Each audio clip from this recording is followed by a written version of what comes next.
You're listening to Indications by the Conference Board. Welcome to Indications. I'm Bart van Ark, Chief Economist at the Conference Board, and thank you for joining us today to speak about the CEO Confidence Measure, which has been published by the Conference Board on April 9th. And I'm being joined by our own CEO and President at the Conference Board, Steve Odland, to discuss the index. Steve, welcome to Indications. Thanks, Bart. Great to be here. So let's go right into what the index is telling us. So first of all, this is a quarterly measure that we're doing. We're surveying up to 50 CEOs in the United States.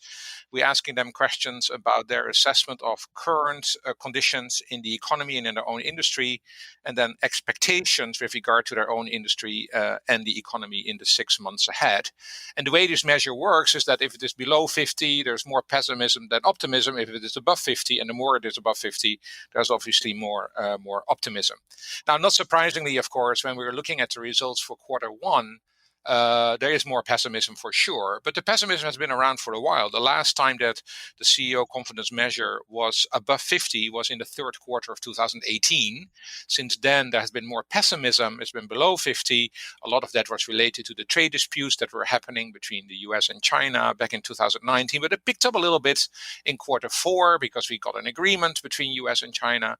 But then, of course, we saw it coming down into the first quarter of this year. We actually took two measures. We took a measure in late February, early March, and this was before COVID-19 was announced to be a global pandemic.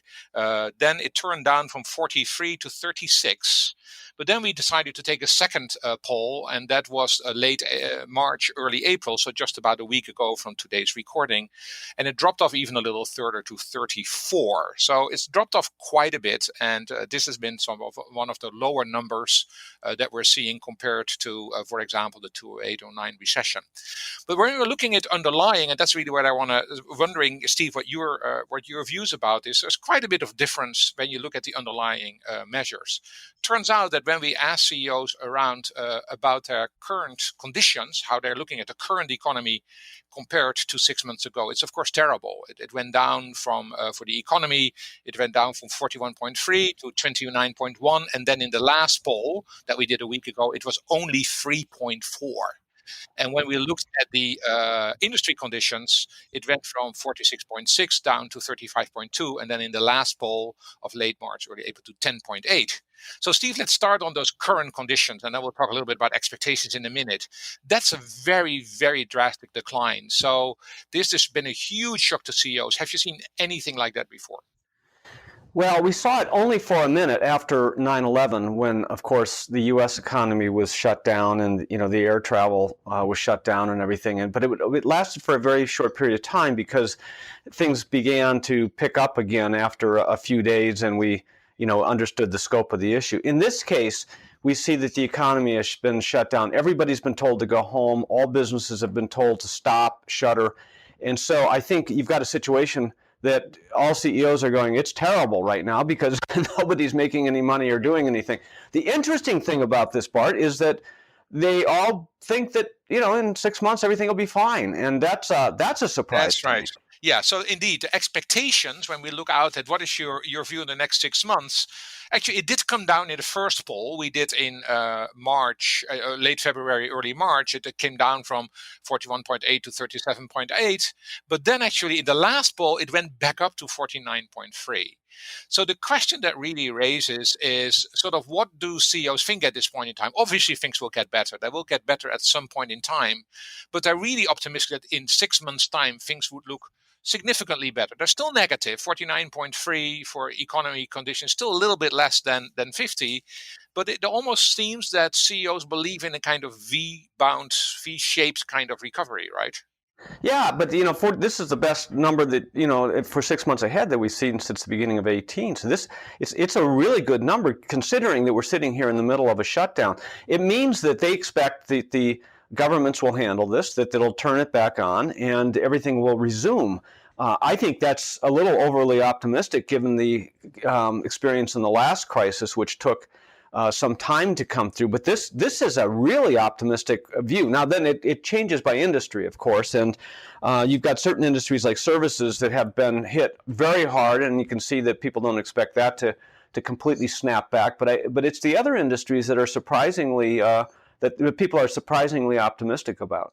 But that's perhaps a little bit because, obviously services, you don't have something like pent-up demand, right? So you have all these restaurants being shut down right now. It's not like when people come back, they will suddenly take 2 meals instead of one. So you just Well, I don't know. This is America. We have the ability to eat. Fair enough. No, I'm just kidding. But, I think you're right. On services, I think, you lose that volume. And of course, look, there are a lot of companies and industries doing very well. The food industry is doing very well. Anything in-home is doing very well at this period of time. But you do have this enormous amount that is completely shut down and at a standstill and running out of money here. Yes, right. There's, when you look, for example, at, durable consumer goods, of course, there you do have pent up demand, right? People are just kind of postponing their purchases. But then the question, of course, is, people get very hard hit in this crisis. Their household balance sheets were pretty healthy when they got in, but now they see wage cuts, they see they're unemployed, whatever. So this is going from a kind of supply shock into a demand shock. So how certain can we be that pent up demand will really be there after? I don't think we can be certain at all, Bart, because durables manufacturing does have some return, but you can defer the purchase of home goods, appliances, those types of things, unless they're completely stopped. If you're buying automobiles, you can use that automobile for another year or two. It's not as shiny and it has a few more miles on it, but it's still working. So I think that what we've seen in past crises is durables don't snap back entirely, and you do miss some purchase cycles. Yeah.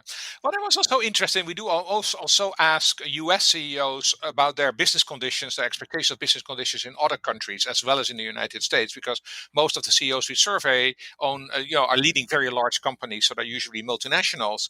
And what you see there is that actually they're more bullish about, for example, China or Japan or even the EU than there are about the US. So what's your assessment? Of course, these countries are a little bit ahead of the United States in terms of the experience of the COVID crisis, but their economic conditions are at least as dire as are in the United States. Well, they are, but this might be a little bit of a case of the grass is greener on the other side of the hill. I mean, when you're sitting in the middle of what we're sitting in our country at this point in time, and your neighbors are all home and everybody's worried, and you have people around you sick, you don't see that in other countries. So there is a little bit of this. It's a human kind of condition. But I do think that this is a global situation. I'm not sure that the information coming out of China is completely accurate and transparent. So you have to discount that to a large extent. But what is interesting in this is that China was hit hardest, earliest, and now seems to be coming through it. Now that might explain this expectations index for the U.S. saying, well, this is going to be a relatively quick recovery because that's what's being reported out of China. The question is the accuracy of that reporting.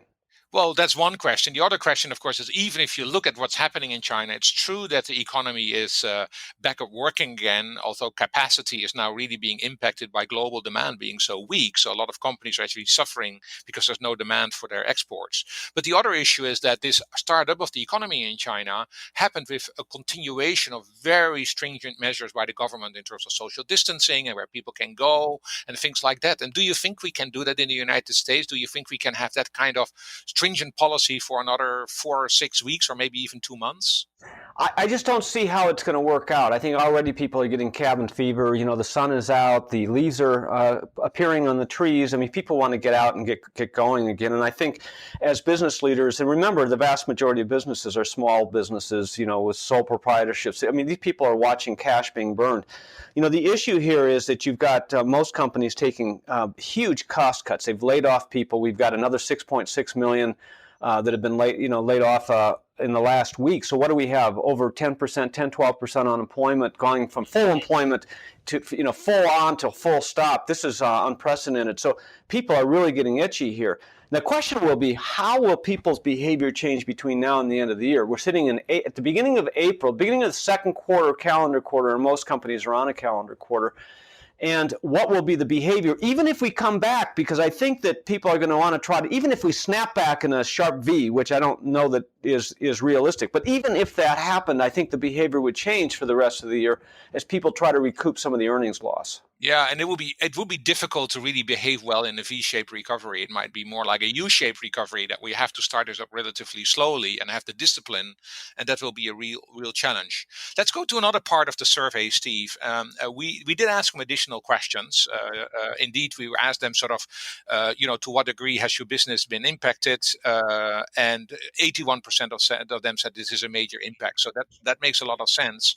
But then we also asked them about how do you expect your business to be impacted by COVID-19? So just sort of give you sort of the top level numbers. 100% of them said arrange for employees to work remotely. 95% said curtail, cancel, or ban business travel. 89% said impacts profit negatively, and another 89% said impacts sales negatively. So if you just take those four top ones, this is a huge disruption to your business model. And when I look at this, when I see these numbers, I say, how can you be optimistic? If you see that, if 89% is saying that our profits are being impacted, how can we be optimistic that things will get better later in the year? Yeah, it's absolute consensus that this is a disaster for businesses.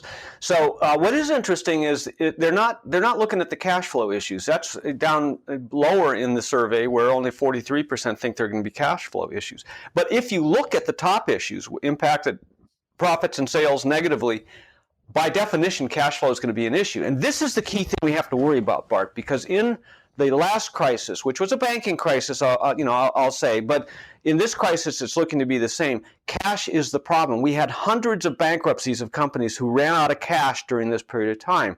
The problem is we don't know how long this is going to last, and so as businesses are writing checks to pay bills that exceed the amount of revenue that comes in, they're getting upside down. It's called burning cash. As that happens, they're going to run out of cash, and then we're going to have bankruptcies. And this is what we have to govern for.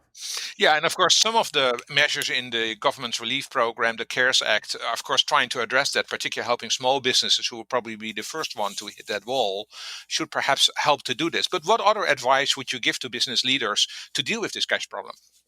We think of it as a small business being most risky, but ironically, a lot of small businesses are more geared towards cash flow than large businesses.